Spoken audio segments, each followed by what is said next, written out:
I met my husband up here. You did? I fell in love with the park as much as I fell in love with him. Parks, bringing people together, exploring all that Promised Land State Park has to offer. This is episode 16 of season 5 on Pocono Mountains podcast. Thanks for joining us. I'm your host, Jim Hamill. We are on the home stretch of our series exploring state parks in the Poconos.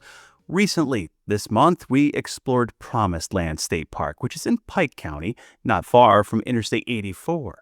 We got some great insights from park manager Sarah Jade Woodsmith about the park's beach, campgrounds, history, and more. We also paddled for a bit around the lake with Kara, who's helped lead the new group Friends of Promised Land State Park. And we learned a lot about the history of the park, one of the oldest in the state and with ties to the New Deal era. More on that in just a bit. The Poconos is a year-round destination for millions, with 2,400 square miles of mountains, forests, lakes, and rivers. With historic downtowns and iconic family resorts, it's the perfect getaway. You can always find out more on PoconoMountains.com or watch PTN, the Pocono Television Network, streaming live 24/7. All right, now back to the episode. We have visited a half dozen of the state parks in the Poconos now, and this is the first one I was able to stay overnight camping in Promised Land State Park with my daughter, Prudence.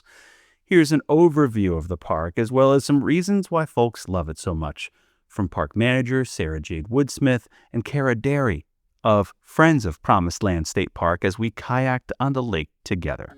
Enjoy. Folks, thanks for joining us here on Pocono Mountains podcast on a sublime July day at one of my favorite spots in the Poconos and the park system.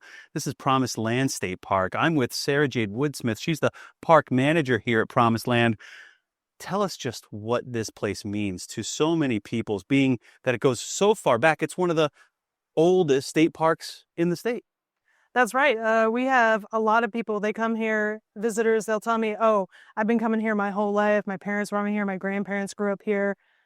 We have something kind of unique here that is the camp lease cabins. So people back in the 1930s built these cabins, and they kind of use it as a, something that they can come up and enjoy the resources, enjoy the lake.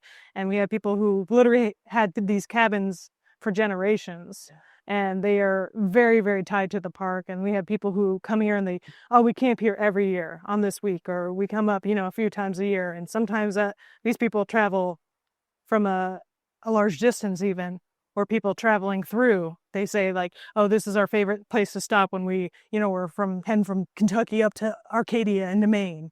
They love to stop here. So it is one of those places that as you're coming along in this forest, along 390, and then you come upon it, it's like, breath of fresh air. It's like this view and this landscape is exceptional, really. Can you tell me then, though, like it's a 4-season park as well. So it can be deep chill, deep freeze, deep cold here, and still it's being utilized quite heavily. Oh, absolutely. Summer we think of as like our busy time, but we get leaf peepers in the fall. We get ice fishermen in the winter time, and people coming for cross-country skiing. This last year we had about 2 feet of ice on the lake. So we had a lot of people were like, finally some good ice. And, we have a snowshoe program where we can rent out snowshoes. So we are all seasons. We have one loop in our campground that's open all year round. So some people, I see them out with like the thermal tents even, or they rent one of our cottages. And our cabins are open all the way through mid-December. Okay. So now, the cabins, they go back in time. This is a CCC camp, so Civilian Conservation Corps. And there's a lot of programming tied to that as well, because that's the heritage, that's the legacy of what this place is, right? Oh, yeah. The CCC, we have a whole museum dedicated to the boys who built this park. They built the Bear Wallow cabins, one of the pavilions. We have a couple of buildings. The museum itself is one of the original CCC buildings. And they built the entire road around the lake, North Shore Road and everything. So, yeah, we have these cabins. They are, 100 years old, and there's a lot of, traditions back to like people who come up every year. Some people rent the cabins every year, and that's like their summer getaway. So. and a beautiful place to spend a weekend, a week. People will stay even just for a day trip to the beach, right? You guys have a great beach area here. You have programming like the volunteers here and art in the park. Sounds like Shelly and everybody are just what make this thing tick. Yeah, we have a lot of dedicated people in the area, people who come up from, and stay in the cabins for a long time. A lot of love in this park, and we do a lot of things with our volunteers. They're amazing. Like the art in the park has been running for about over 40 years. And, we get like 15 volunteers, 4 different art projects with a different topic every week, and they really make it shine. It is an absolutely beloved program. Yeah. So. Yeah, you saw just the amount of people who turned out midweek this week to experience that. And then they go on and do something else in the park. So people could really utilize your website to kind of find out when things are happening, where things are happening. It's a great way to kind of keep them abreast of what's happening while they're staying here or if they're in the region. Yeah, we have the DCNR calendar of events. We also post them throughout the park on every kiosk, and we change those weekly to keep them updated. And then we have our Friends of Promised Land. They just started this winter. Yeah. So they're kicking off their first year being active, and we've done some trail work days, volunteer days with them. They're coming up with a duathlon, so a run and a kayak race. And we're hoping to work more closely with them on our annual CCC Day, which is a day that we host kind of like a small kind of carnival like celebration of the CC boys who were here. And that started as a reunion with all the guys who actually worked at the camp here. And as the years have gone by and we've lost some of them to time, we're keeping that spirit alive and honoring them with kind of a fun activity where we bring in, different people doing some tables and open up the blacksmith shop to show the sort of stuff that they did. And it's a celebration of their work. So, because we're reaping the benefits and the rewards, right? Yeah. Of that work way back when. Just a great place to experience nature too. I know I camped here years ago with my wife and then young son. Now tonight, going to stay over with my daughter over at Pickerel. I mean, the way in which this provides an accessible way for people to experience nature. Tell me about the importance of that through the state park system and here at Promised Land. Well, yeah, and I'm sure you've heard this, is that there's 25 miles from every state park in Pennsylvania. And that's particularly important. We have, because we're so close to, some major highways, 84 and everything, that we have people from New York City who come down for the day, or, like I said before, this travelers come in, but we get New York, New Jersey, Philadelphia, they all come to this park to use it. And that is something really important. We have different sorts of trails. We have some, more intense hiking, and because we're surrounded by Delaware State Forest, if you wanted to go for a 10-mile hike, you absolutely could. But if you're looking for something shorter, you can go check out, Little Falls Trail, where we have like a waterfall. It's only half a mile to go out and back. You could do Conservation Island. It's pretty flat. It's a little more stroller friendly, and you can walk that. So that's something that's a little more accessible to people. And there's a self-guided tour that our staff has made some really lovely materials that you can engage with nature in a different way. So, and something too that really piqued my interest and others too is this Junior Ranger program. Oh yeah, that's giving the kids the tools to experience and learn and to kind of detach from the digital world, if you will, and immerse yourself in the natural world, right? A little more hands-on, yeah. So that program's really awesome. It's kind of the brainchild of our educator, Josh, and some of the office staff, our resource rangers, put together the book. That started as here's, if you wanted to rent out some field guides and they come in a backpack, and it started to trend more into, well, how do we get some more engagement? So we have this booklet where they can do all these different activities. Some are right on the paper, but some are like sit down and meditate or write a poem or do a leaf rubbing, or what kind of things can you spy? Like I spy out in nature. And they do these different activities. The backpack comes with, a little like bug net and some binoculars and a telescope, these or a microscope, all of these different things that they can do to interact with the park. One of the activities in the book was attend an educational program. So, or, get out and explore things, or how many waterfalls can you find in the park? And all of those together, if they do so many activities, we base it on their age, they can come back, return the backpack. They say a pledge with our staff, and we give them a little junior ranger badge, and they can keep the booklet and the badge. And it's been a real success. People absolutely love it. Last year was the first year that we did it with the booklet, and we had over 100 people of all ages. Wow. That's impressive. It must keep people coming back then, too, because you're seeding that with a younger generation who then has this nostalgic feeling when they come back maybe later on in life. So maybe that's going to, continue to bring back people year in and year out. Well, I certainly hope so. It's one of those things that when I was a kid, the sort of person who has this career now, when I was a kid, I was always tipping over rocks and looking for stuff and rustling up bugs. So. Yeah, that's the way that kids should be, right? I think I just want to touch a little bit more so here, too. Do you want to touch on the fact that you have horse-friendly and dog-friendly campsites? There's a lot that really, people would maybe be surprised to realize that you have here that maybe some other state parks don't have, Yeah, we do have pet-friendly camping. There's a few loops that we don't have pets in just because not everyone likes a dog, but if you want to come camping with your dog, we have a couple walk-to sites that are dog-friendly. All the electric sites and full hookup sites on Pickerel Point and all of the sites in Deerfield are dog-friendly. About half of the sites in Beechwood are dog-friendly because we want people to experience that, you got all these great trails, why not bring a dog? So, and then our equine camping, we have about 6 sites which we have stalls on the campsites, so that people can bring their horse, and there are a few horse trails that lead right out from that area that go into Delaware State Forest. So that's something that is maybe a bit more unique, is that going camping with your horse. Yeah. So my dog is 130 pounds. He might be a horse in some sense of the word. But we very much look forward to meeting Josh. He's the environmental educator here. He's going to give the CCC tour tonight, and hopefully we'll be able to kind of tag along with that. Your park is amazing. The views, nature, but it's the people too, right? We were talking about the volunteers, but even your staff and everybody else who really help make this what it is, right? Yeah, I think we're pretty blessed right now. We have an excellent staff. I have some of the friendliest rangers, I've got to be honest. Our one guy, he is an absolute burst of sunshine.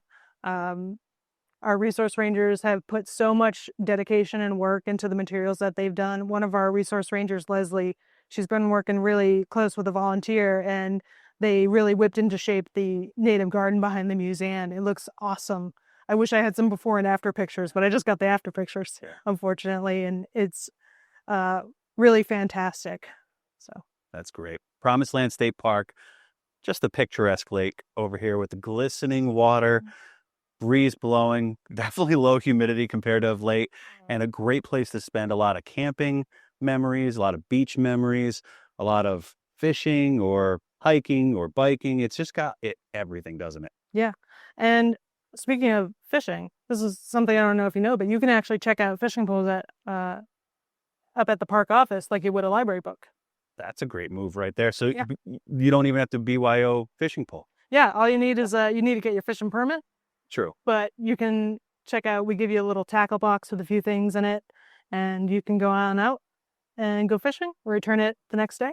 So good for you guys. Sounds like it's very visitor focused, visitor friendly, and really steeped in history. So we appreciate you sharing Promised Land State Park with us here on Pocono Television Network. Well, thank you for coming. It's a pleasure to have you. Absolutely. Sarah Jade Woodsmith, park manager here at Promised Land State Park. And we'll be touring a little bit more of the park here with you in a little bit. I'm excited. Thank you.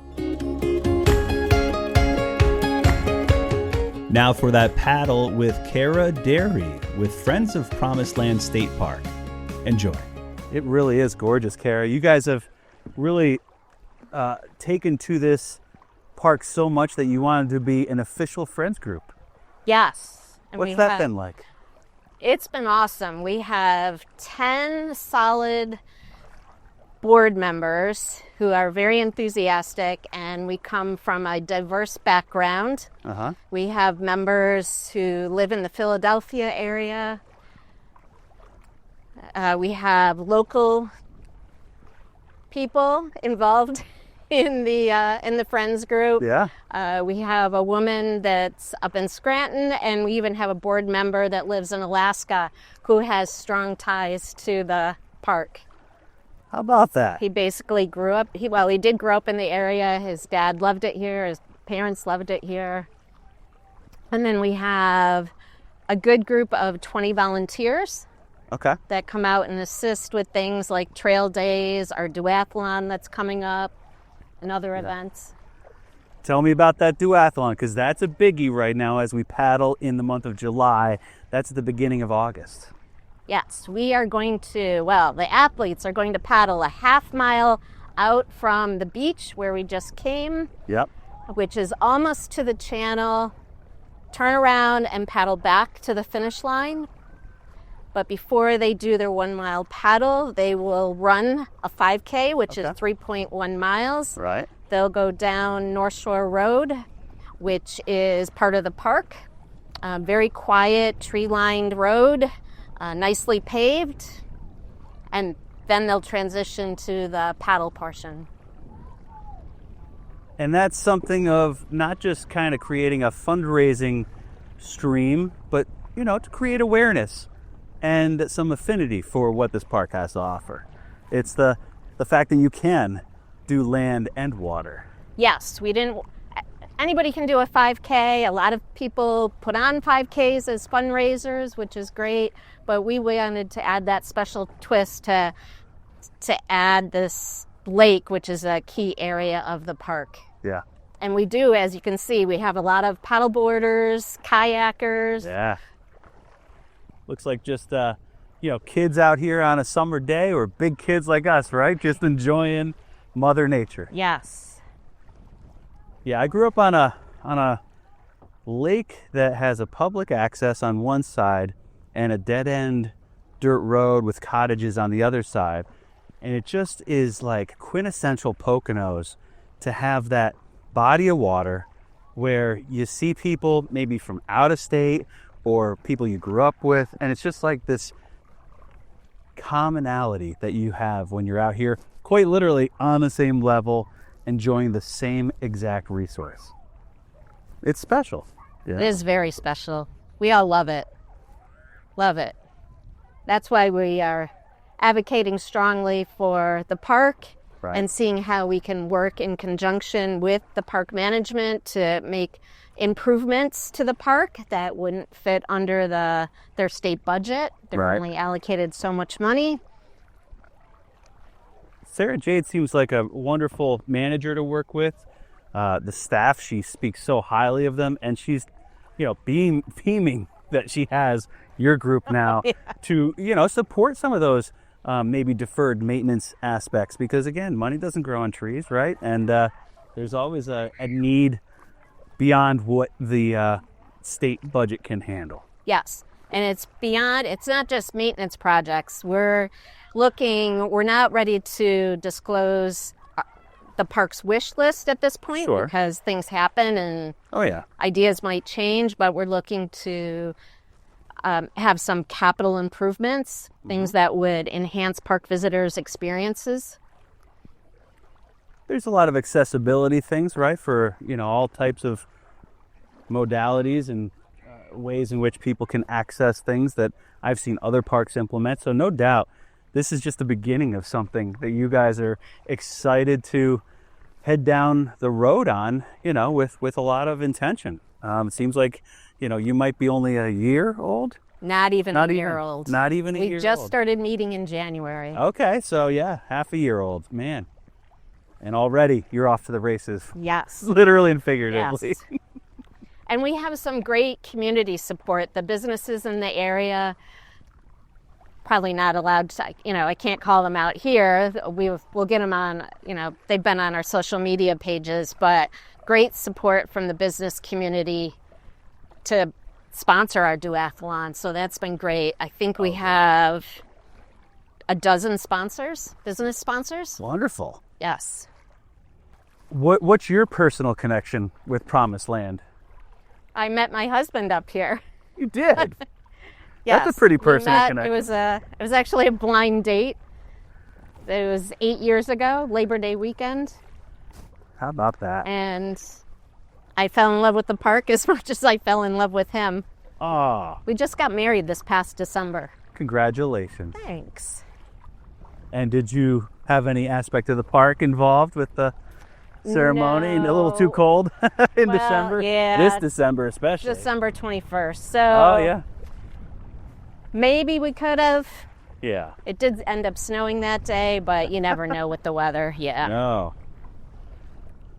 Well, it just seems like one of those things, too, that there might be people who have lived here all their lives and they still may not grasp what they have here in their own backyard.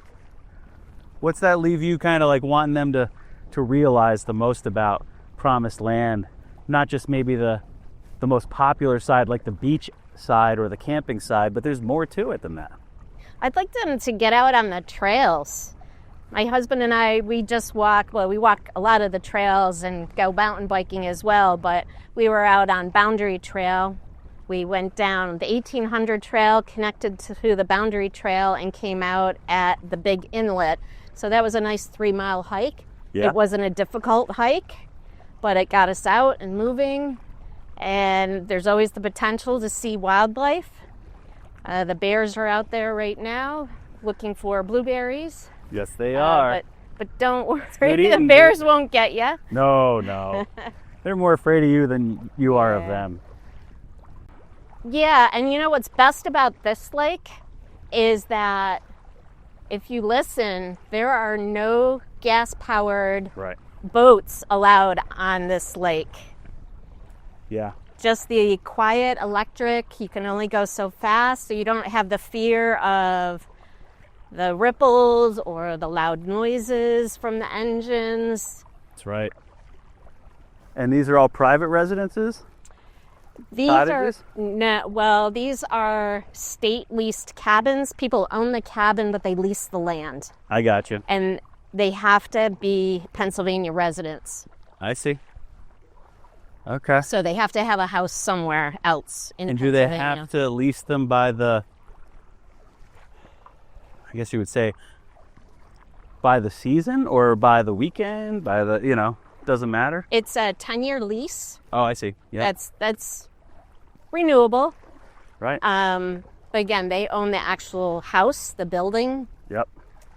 There are restrictions, and this park, they do inspections of the cabin systems, not necessarily the inside, but just making sure the outside looks decent, it fits in with the park. Yeah. So you don't see any pink or purple houses or Right. weird colored roofs. It all has to fit in with the landscape. Yeah, you guys have really kind of hit the ground running with the Friends of Promised Land State Park. Your hope is that it just continues to grow, I'd imagine, and people join your cause. They could be members, right? Yes, they can help us advocate. They can join as a volunteer. They can donate. Just participate in whatever way, big or small. It's very helpful. Just follow us on social media. See what we're doing. Yeah, that's great. They can get the word out. I really appreciate it. I'm Zach Wilkin, intern with Pocono Television. During his adventure at Promised Land State Park, Jim and Prudence took a tour from Josh Heath, environmental educator in the park, to learn about the Civilian Conservation Corps' works projects from nearly a century ago. Here's a listen to part of the tour. If you want to learn more, head to Promised Land for a tour. Enjoy. So welcome to the CCC tour. I'm Josh. I'm the E here at Promised Land State Park. So we, like I said earlier, we started on this side. We're going to go through. When we get through that threshold, we're in the original building of one of the 6 or 7 buildings that are still left on this side of the camp. And so once we go through, we'll get the original. This was a building that was added in the 90s when they redid the whole museum. That used to be museum CCC. It was all in that one room. So one of the bear were just in that room. And when they updated it, they added this wing. So from the outside, it looks all the same. So if you look at most of the new construction within the park, it all has kind of this, what we call live edge boards, stonework. That's because in our park management plan, it says that we have to treat it as close to the CCC era as we can. Promised Land is often said that it's a CCC park. However, as we talked about before we started, there was about a 30-year history where we were a Forest and Waters Park before the CCC got here. So Promised Land became a Forest and Waters Park in 1905. So the park's been here a long time.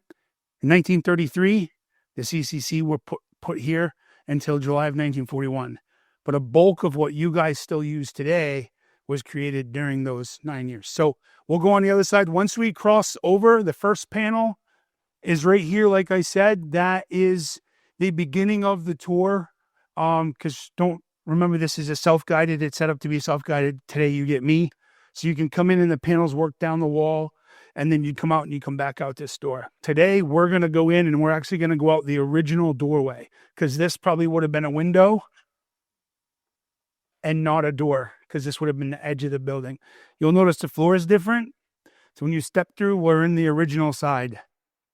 Does everybody know what the CCC is? Yes. Okay. So the Civilian Conservation Corps, it's probably the more famous part of President Roosevelt's New Deal. What I find kind of interesting is, this man's elected. He's inaugurated in March of 1933. It's a one-page bill. It goes through. It's put into law. It's ready. Boots are on the ground May 6th of 1933 here in Promised Land. So, you've got just a couple months from bill to on the ground. It's not happening today. So, over there on that map, that is the representation of all the camps in Pennsylvania. So Pennsylvania had the second amount of camps to California. California was the only state that had more camps than PA. So if you are familiar with Pennsylvania, we are right in here. This is kind of the region we're in. This is our county, Pike County. So here are the two camps that I'll reference today. This S93 is in the Delaware State Forest, which is the state forest that surrounds Promised Land State Park, which was the forest in 1933. The Delaware State Forest was the entity that all three of these camps would have been in at that time. The one thing I love about this map too is if you look at it, this shows current roads. Don't forget, in 1933, 84 was not there. There was no interstates. That's Eisenhower in the 1950s.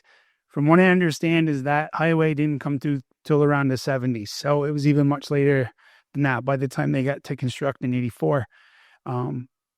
But that ride, which would probably take us about 25 minutes today, in our cars, if we left here, we head out to 84, we go down one exit, we get off at 402, we go down to Silver Lake Road, we make the left, we cross the creek, and there's what's left of the Edgemere camp. There's almost nothing there. It's a couple Forest Service campsites today. But that crew was our third company, which I'll talk about in a second. They came from there. So today we could probably be there in 25 or 30 minutes. Back then, in Army trucks, dirt roads, probably a half a day. If nothing, nobody gets a flat tire. So here we are. We're at Camp S139, which is right behind. See, that's the camp that we're at, often nicknamed Camp Pocono. So the other man I want to talk about real quick before we move down is this man here. Anybody know who this man is? Yeah, Gifford Pinchot. So this is FDR. It's one of the few pictures. If you notice, you can see his leg braces from polio. There were not many pictures of FDR that you could see his braces in. But this one with him and Gifford sitting on a bench, you can. So we have a partnership. These two men knew each other when they were governors. When Roosevelt was the governor of New York, Pinchot was the governor of Pennsylvania, and he knew what Gifford was doing here in Pennsylvania with his Forest Commission. He knew. So the tie to the Roosevelts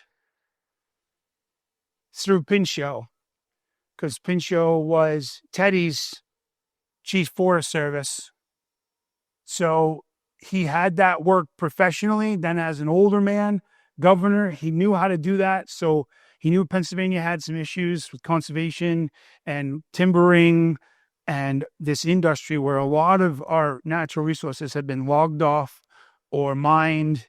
So he started to buy up land and create this Forest and Waters Commission, which is the predecessor to DER, which is the predecessor to DCNR.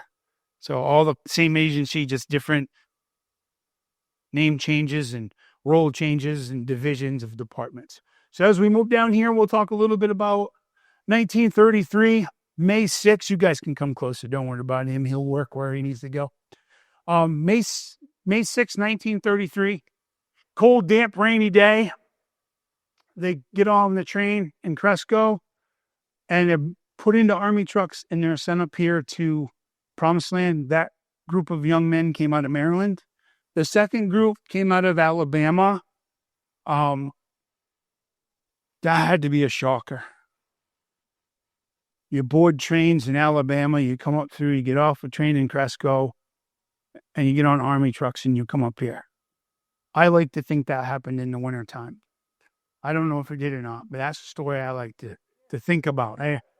You get off a train in Cresco in February. I don't know if that's true. It might have been July, but I like to think it's the middle of the winter, which has led a lot of questions that I've gotten. Hayden did some research for me this afternoon, that we know because of the time frame that the camps were segregated. We know that. And we know that all the camps here were white camps. We know that as well. So Hayden did some research for me, and there were 12 camps in Pennsylvania that were black camps, CCC camps. So there are 12 in the state of Pennsylvania. With 113, that ratio is pretty good, I think, when you think about the number of camps to the state. Then the last camp is the Edgemere camp, which I talked a little bit about, that company. So these are the three companies that were here. Young men, 18 to 25, then expanded. 17 to 23 was changed a little bit. World War I veterans, they had 6 separate camps. The enrollments were 6 months to 2 years. You can enroll up to 3 times or so. And then if you wanted to stay more than that, you shifted over to the local experienced men side of things. So local experienced men, often referred to as LEMs. So the LEMs were gentlemen that lived in the area that had a skill. So they had some type of a skill. We have Henry Masker is probably the most prominent local foreman in our CCC camp. The museum's named after him. His family ran Masker's Landing, which was a boat rental place in Promised Land, for almost 80 years. So there was a lot of, he's tied back. Then the other one is John Whitaker. John Whitaker was a forest ranger in Promised Land after his time in the CCT, but before he was known locally. So these guys are the two more local foremen that have a name. The name also I like to bring up is Hugh T. Day. Hugh T. Day was our education advisor. So you'll see the word advisor on a door when we go to the blacksmith shop. That's his door. And these other men had prominent roles. Some of them were military. Some were, they ran. So the camp was kind of divided in two sides. You had the barracks and the social side, which is this side that we're on now. Then the other side was a little bit of the work side. That's where the trucks were. That's where the blacksmith shop was. That's where the tool shops were. That's where the garages were. So on this panel behind us It shows a couple things that I really like to talk about in this presentation. Like I said, I could be here all day, guys. I could talk all day, but we'll hit kind of the highlights. The highlights is this. 3 billion trees were planted by the CCC across the United States. The CCC built 800 state parks and restored 3,900 historic structures throughout almost 4,000. And then $30 a month, 25 went home. That was a check that was sent to the families directly because these had to be single men. They couldn't be married. The families got the money. And then if you're doing the math, that leaves them with $5 a month to buy things that they might have needed. What are some of those things that they might have needed? Okay, maybe. Military's going to take care of a lot of that. We're going to make sure you're not too smelly. What else? Yes, at a nickel a pint. Okay, should help you. What else? Think of that same line. Beer and cigarettes, Lucky Strikes.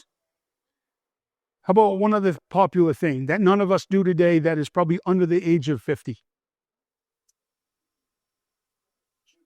I'm going to write a letter home. I'm going to put a postal stamp on it. So stationery and stamps to write a letter home. Everything else pretty much, maybe some snacks. Maybe a candy bar or two.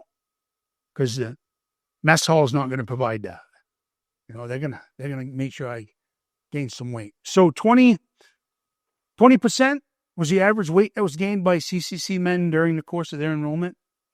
Don't forget, Great Depression, a lot of people malnourished. There wasn't a lot of food.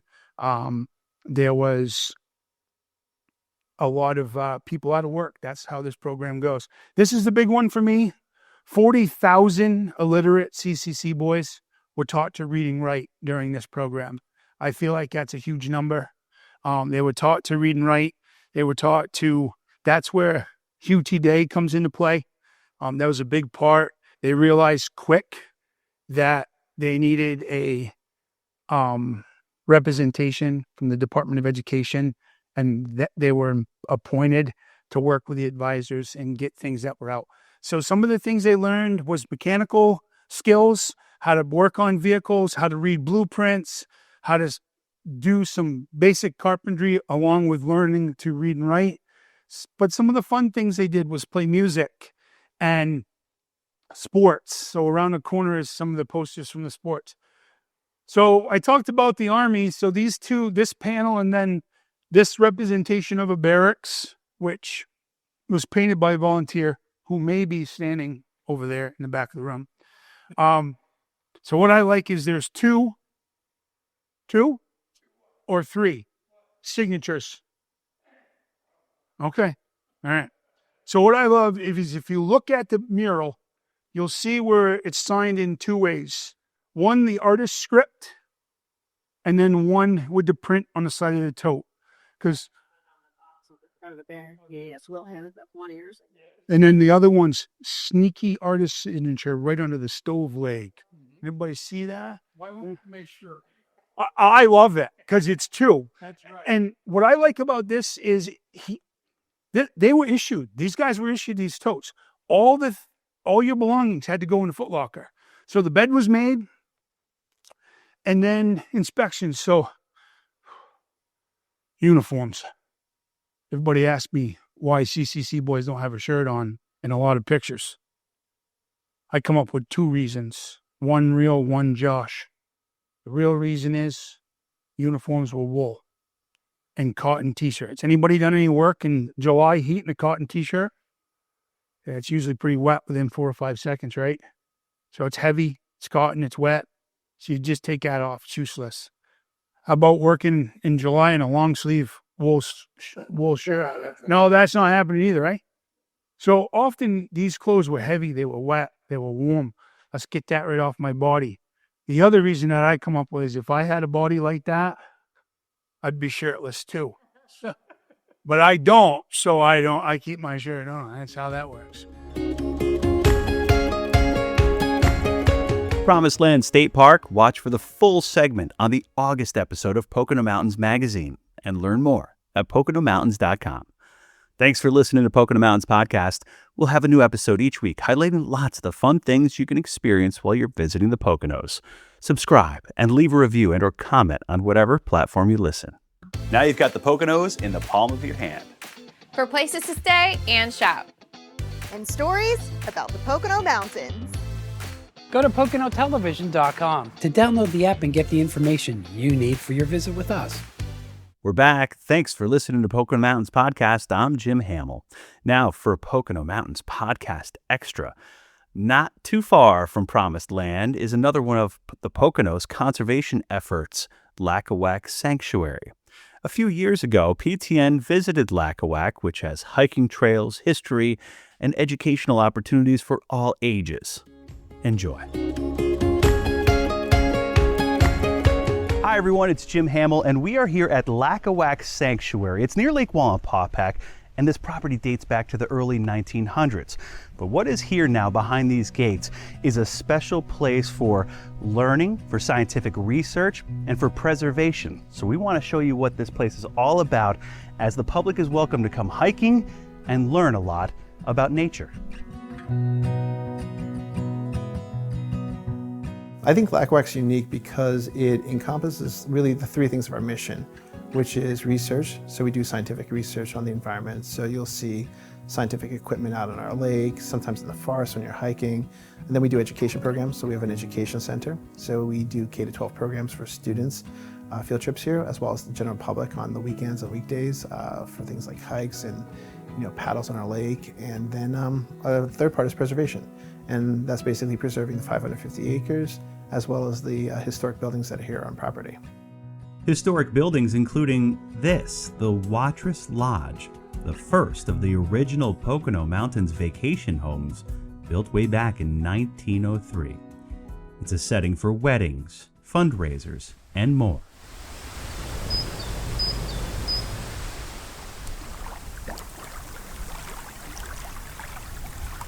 And by more, Lackawack has all this nature to share with the public all year long, including 9 miles of trails.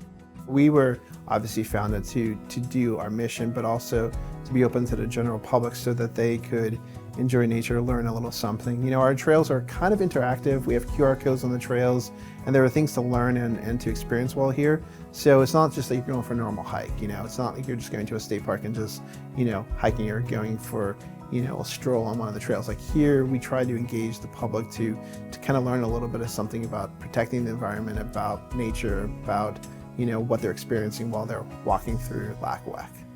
And much of that learning happens when students visit this special place for field trips or summer camps. Our preference is for them to come to us because it's a little different, being in the classroom, giving them, something to touch and feel while they're there, but actually to see it, to overturn rocks, to see the salamanders out on the trail, to take the water samples, go under a microscope right here live is probably the best interactive. And a lot of kids these days don't really, not to say that kids don't get outside a lot today, but with this environment, with technology today, there's a lot of not a lot of hands-on field work, for kids to experience nature like that. This is our new education center. It's now titled the William E. Chatlos Environmental Ed Center. Lackawack's president Craig Lukács is excited to see this grow to accommodate more students and more programs, including lab space and event space too. So that'll allow us to go from one group of campers in the summer to doing 2 groups of campers per week. So doubling our size of camps, being able to take more kids on field trips and stuff like that. The history of this wooded corner of the Pocono Mountains is steeped in history. Preserved records let Lackawack leaders trace ownership of this land back to the time of the Lenape. Lackawack, the word Lackawack comes from the Native American Lenape tribe word for at the fork. So it was the shape of the lake was because it was on the Wallenpaupack River at the time. And we know that the Lenape lived here because we do have evidence of canoes that were in Lake Lackawack, and one still exists in the shallow part of Lake Lackawack today. And this glacial lake has more than just history within its banks. It serves as a gauge on how the environment around it is changing. providing deep data since the 1990s, registered every day, measuring everything from temperature to pH levels and more. The reason why this lake is so important here at Lackawack and the environment that we control is because it is controlled and nothing has been polluting this lake. So it's a test lake. It's a sample lake to compare our lake to other lakes across the world, like Lake Wallenpaupack. Lackawack has set out to shape the next generation of scientists and has even provided insight on a global level of the effects of climate change. One thing we found out as comparing our lake to other lakes across the world that have been sampled that long is that our surface temperature is changing. So there are things going on in the lake and we're not doing anything to the lake. So we know the environment's changing.